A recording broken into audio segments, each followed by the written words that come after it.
ಕಣ್ಣು ದೃಷ್ಟಿ ಇದೆಲ್ಲ ಅನ್ನೋರು. ಬಟ್ ನಮ್ ತರಲ್ಲ ಇವೆಲ್ಲ ನಡೆಯುತ್ತಾ. ಅಯ್ಯೋ ನಾವು ಕಷ್ಟಪಟ್ರೆ ಏನ್ ಕಣ್ಣು, ಕಷ್ಟಪಡ್ಬೇಕು, ದಿಗಾಬಗ್ಸ್ ದುಡಿಬೇಕು ಅನ್ನೋದು ಅನ್ಕೊಡ್ತಿದೆ. ಬಟ್ ಇವಾಗ ಇತ್ತೀಚಿನ ದಿನಗಳು ನೋಡಿದ್ರೆ ಕಣ್ಣು ನಿಜವಾಗ್ಲೂ ಹಂಗಾಗುತ್ತಾ, ದೃಷ್ಟಿಗಳು ಅನ್ನಂಗ್ ಅನ್ಸುತ್ತೆ. ಹೌದು, ನಿಜ. ಆಗಿನ ಕಾಲದ ನಮ್ಮ ಅಜ್ಜಿ ನಮ್ಮಮ್ಮ ಎಲ್ಲ ಸೃಷ್ಟಿ ಇರೋದು ನಿಜ ಇರ್ಬೋದು. ಇದರಿಂದನೇ ಅಲ್ವಾ ದೃಷ್ಟಿ ತೆಗಿಯೋದಂತೆ, ದೇವಸ್ಥಾನಕ್ಕೆ ಹೋಗೋದಂತೆ ಎಲ್ಲ ಇರೋದು. ಬೈಕ್ ಆಗ್ಬಿಡ್ತು, ಅದಕ್ಕೆ ಬೆಳಗ್ಗೆನೆ ಎಬ್ಬಿಸ್ಕೊಂಡ್ಬಿಟ್ಟು ನಿಂಗೆ ಕರ್ಕೊಂಡ್ಬಂದಿದ್ದು. ನಮ್ಮ ತಾತನ ಮೀಟ್ ಮಾಡ್ಸೋಣ ಅಂತ. ತಾತನ ಏನ್ ತಾತ? ಹಿಂಗೆಲ್ಲ ಸೈಕ್ ಆದಾಗ ತಾತನ ಹತ್ರ ಹೋಗ್ತೀನಿ. ಬಾ, ನಮ್ಮ ತಾತನ ಮೀಟ್ ಮಾಡಿಸ್ತೀನಿ. ಓಕೆ, ಹೋಗೋದು ಅಂದ್ರೆ ಕೇಳ್ಬೇಕಾ? ರೆಡಿ ಆಗಿರ್ತೀನಿ. ಎಲ್ಲಿ ಕರ್ಕೊಂಡು ಹೋಗ್ತೀವಿ, ನಡಿ ಹೋಗೋಣ. ಸರಿ, ಬಾ. ಹಾಯ್ ಹೇಳಿ.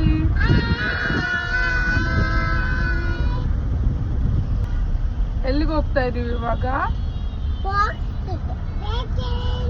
ವಾಕಿಂಗ್ ಹೋಗ್ತಾ ಇದೀವ ಕಾರಲ್ಲಿ. ಕಾರಲ್ಲಿ ವಾಕಿಂಗ್ ಹೋಗ್ತಾ ಇದೀವಾ? ಓ, ಕಾರಲ್ಲಿ ವಾಕ್ ಮಾಡಿಸ್ತಾ ಇದೀವಾ?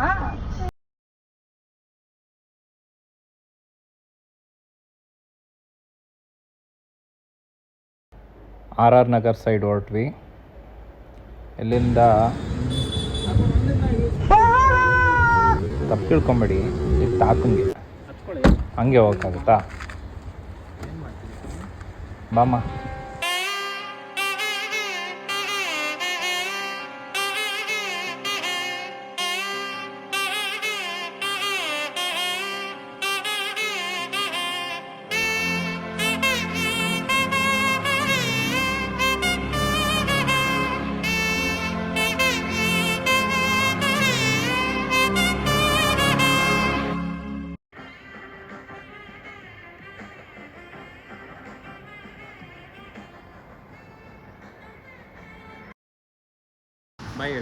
ಅಜ್ಜನ ದರ್ಶನ ಆಯ್ತು.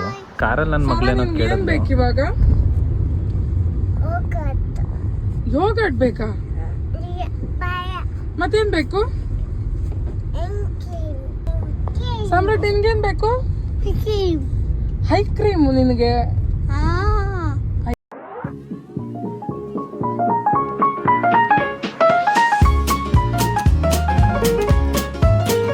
ಮಕ್ಳನ್ನ ಡ್ರಾಪ್ ಮಾಡಿ ಮತ್ತೆ ನಮ್ಮ ಹುಡುಗಿ ಎಲ್ಲ ಹೊರಗಡೆ ಹೋಗ್ಬೇಕು ಅಂತಂದ್ರು.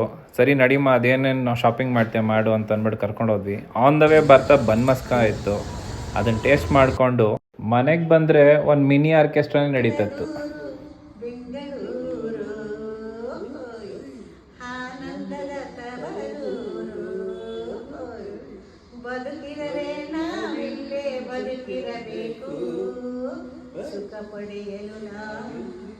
ಪೇಟೆಯಲ್ಲಿ ದೊಡ್ಡ ಮನೆ ಇರಬೇಕು, ನಮ್ಮ ಯಜಮಾನರು ಸೂಟು ಬೂಟು ಹಾಕಿರಬೇಕು, ಒಳಗೆ ಬರಲು ಕಾರು, ಆ ಕಾರಿಗೆ ಡ್ರೈವರ್, ಕಣ್ಣಿಗೆ ಹಬ್ಬ ನೋಡೋಕೆ ಗೌಡರ ಜೋಡು, ಕಣ್ಣಿಗೆ ಹಬ್ಬ ನೋಡೋಕೆ ಗೌಡರ ಜೋಡು.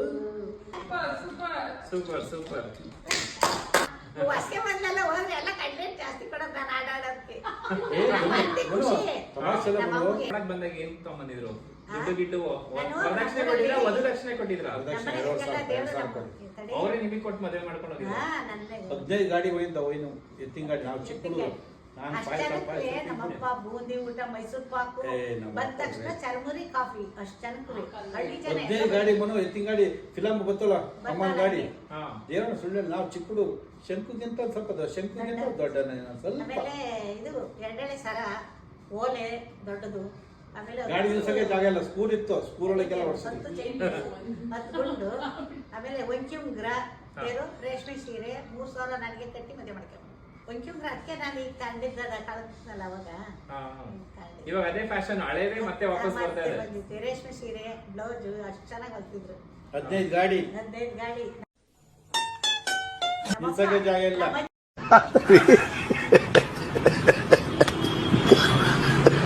ಅಜ್ಜಿ ಇತ್ತು, ಬ್ರಾಹ್ಮಣರ ಅಜ್ಜಿ. ಆಮೇಲೆ ಇನ್ನೊಬ್ರು ಇದ್ರು, ಶಾಮಣ್ಣ ಅಂತ. ಹುಲಿಕೆರೆಗೆ ಇದಾರಂತ ನಾವು ನೋಡಕ್ಕೆ ಹೋಗಿಲ್ಲ ಪಾಪ. ಅವರು ಅವಮ್ಮ ನಮ್ಮಮ್ಮನೂ ಎಲ್ಲಾನು ಸೇರ್ಕೊಂಡು ಅಡುಗೆ ಮಾಡಿದ್ರು ಅಷ್ಟು ಜನಕಾಲ. ಈ ಸ್ಕೂಲ್ ದೊಡ್ಡ ಸ್ಕೂಲ್ ಬಿಡಿಸ್ಕೊಂಡಿದ್ರು, ಅದೇ ನಮ್ಮ ಮನೆ ತಲೆ ಸ್ಕೂಲ್ ಅಲ್ಲ ಸ್ಕೂಲು ಒಂದು ಅಲ್ಲಿ ಬಿಡಿಸ್ಕೊಂಡಿದ್ರಲ್ವಾ, ಅವ್ರಿಗೆಲ್ಲ ತುಪ್ಪದ ಊಟ ಬಾರಿ ಚೆನ್ನಾಗಿದ್ದ. ಕೊಡ್ತಾ ನೋಡಿದೆಲ್ಲ ಚೆನ್ನಾಗಿದ್ದ. ಸೂಟು ಬೂಟ ಹಾಕೊಂಡು ಹೆಂಗ್ ಕಾಣೋದು ಗೊತ್ತ, 2 ಕೈಗೆ 2 ಉಂಗ್ರ. ನಮ್ಮ ಅಪ್ಪ ಒಂದು ಉಂಗ್ರ ಕೊಡ್ತು ಅದೇ ದುಡ್ಡಲ್ಲಿ, ಒಂದು ಉಂಗ್ರ ಕೊಡ್ತು, ಒಂದು ಛತ್ರಿ ತಗೊಂತು, ಒಂದು ಪಡ ತಂತು ಅವ್ರ ದುಡ್ಡಲ್ಲಿ, ಒಂದು ಲಾಟಿನ್ ತಂತು. 2,000 ರೂಪಾಯಿಗೆ ಅದೆಲ್ಲ ಬರೋದ ಅವಾಗ? ಅಯ್ಯೋ ಅಕ್ಕಿ ಸಣ್ಣಕ್ಕಿ ಒಂದು ರೂಪಾಯಿ 2 ರೂಪಾಯಿ ಅಷ್ಟೇ ಒಂದೊಂದು ಪಲ್ಲ. ಹಂಗೆ ಅಷ್ಟು ಚೆನ್ನಾದ ಅಕ್ಕಿ, ಅಷ್ಟು ಚೆನ್ನಾಗಿ ಊಟ ಮಾಡಿ ಶಾಕ್ ಕಳಿಸ್ತು ನನ್ನ ಮದುವೆಗೆ. ಬೂಂದಿ ಊಟ ನಾವು ಬೂಂದಿನೇ ಕಂಡಿಲ್ಲ ಅವಾಗಿನ ಕಾಲ. ಮೈಸೂರು ಪಾಕು ಬೂಂದಿ ಬೇರೆ ತಿಂದ್ಬಿಟ್ಟು ಯಾಕೆ ಸರ್ಕಸ್ ಬೇರೆ ಹಿಂದೆ ನಮ್ಮ ಮನೆ ಹಿಂದ್ಗಡೆ ಅಲ್ಲ ಹೊಲ್ಸಿದ್ರು, ತುಂಬದೋಳು ಸೆಟ್ ಹೊಲ್ಸಿದ್ರು, ದರ್ಜಿರಾಮಯ್ಯ ಅಂತಿದ್ದ. ಆಮೇಲೆ ಏನಾಯ್ತು, ಇವ್ರು ದೊಡ್ಡದಾತಲ್ಲ ಮತ್ತೆ ಮಡ್ಚ್ ಹಿಂಗೆ ಹೊಲ್ಸಿದ್ರು. ಹೊಲ್ಸಿದೆ ಮಾಡೋ ಗೊತ್ತ ಮನು ಪೂಜಾರಿ ತೆಗೆದು ಎಷ್ಟೇ ನೋಡಿ ಮನು ಏನಕ್ಕೆ ಈಗ ಇಷ್ಟುದ್ದ ಹಿಂಗೆ ಹೊಲ್ದಿರೋನು ಇದೊಂದು ಸ್ವಲ್ಪ ಕಟ್ ಮಾಡಿ ಇದು ಮಾಡಿದ್ರೆ ಪೂಜಾರಿ ಭಯಂಕರ ಕೋಪ ಅವನಿಗೆ. ತೆಗೆದು ರೋಡಿ ಎಷ್ಟು ಬಿಡೋದು, ನಾವು ಆಯ್ಕೊಂಡೆ ಬತ್ತೈತು ಆ ಥರ ದರ್ಜಿರಾಮಯ್ಯ. ಅವನೇ ಚೆನ್ನಾಗಿ ಹೊಲ್ತಿದ್ದು ಶರ್ಟ್ ಎಲ್ಲ. ಪೂಜಾರಿ ಮನೆಗೆ ಬಂದರು. ಏನಪ್ಪ ಏನಪ್ಪ ಏನೋ ನಾನು ಅಯ್ಯೋ ನಮ್ಮನ್ನ ಹೋದೆ ಅಣ್ಣ ಹಿಂಗಾಯ್ತು ಅಂದ್ರೆ ಬೈಲಿ ಅಂತ ಮುದ್ರಿ ಮಾಡ್ಬಿಟ್ಟು ತೆಗೆದು ಎಷ್ಟು ಬಿಡೋದು ರೋಡಿ. ಮತ್ತಿಗೆ ಹೊಲ್ಸಕ್ ಬಂದಿ ಅಂತ ಹೊಲ್ದಿರ ನಾವೊಂದು ಸ್ವಲ್ಪ ಆಲ್ಟ್ರೇಷನ್ ಅವಾಗಿನ ಕಾಲದಾಗೆ ಸ್ವಲ್ಪ ಲೂಸ್ ಅದು ಕೇಳ್ಕೊಂಡ್ರೆ ತೆಗ್ದು ಒಬ್ಬ ಇವನಿದ್ದಾರೆ ರಂಗಪ್ಪ ಅಂತ ಅವನು ಇಷ್ಟು ದಪ್ಪ ಮುದ್ದೆ ಉಂಟು ಪಾಪ. ಅವರು ತುರಿಕೆರೆಯಂತೆ ಏನೋ ಇಷ್ಟು ದಪ್ಪ ಮುದ್ದೆ 2 ಮುದ್ದೆ ಉಂಡ್ಬಿಟ್ಟು ಕಟಿಂಗ್ ಮಿಷಿನ್ ಕಟ್ ಅನ್ನೋದಲ್ಲ, ಅದು ತಲೆ ಮೇಲೆ ಹೊಡೆಯೋನು, ನೀರು ಹಾಕ್ಬಿಟ್ಟು ನೀರು ಒಯ್ದ್ಬಿಡೋನು, ಏನೋ ಈ ಕೈ ಮೇಲೆ ಹಚ್ಬಿಡೋದು ಮಿಷಿನ್. ಹಿಂಗನ್ನು ಕೈ ಮೇಲೆ ಅಂದ್ರೆ ತಲೆ ಹೊಡೆಯೋದು ಮೊದ್ಲು ತರ ಅಲ್ಲ, ಅದು ನೀರು ಹಾಕಿ ಕುಣಿಸಿರೋ ಕೀಳದಲ್ಲಿ ಕೂದಲು ಹಿಂಗಂತ ಬೆಳ್ಳ ಮೇಲೆ ಹಚ್ಬಿಡೋದು.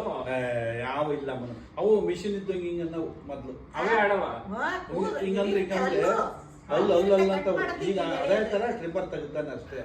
ಈ ಥರ ಚಿಕ್ಕ ಪುಟ್ಟ ಆ್ಯಕ್ಟಿವಿಟೀಸಿಂದ ಲೈಫ್ ಸ್ವಲ್ಪ ಎನ್ಹಾನ್ಸ್ ಆಗುತ್ತೆ, ಫ್ಯಾಮಿಲಿ ಟೈಮ್ ಕೂಡ ಸಿಗುತ್ತೆ. ಇವತ್ತಿಗೆ ಸಾಕು, ಮತ್ತೆ ನೆಕ್ಸ್ಟ್ ಬ್ಲಾಗಲ್ಲಿ ಸಿಗೋಣ. ಬಾಯ್.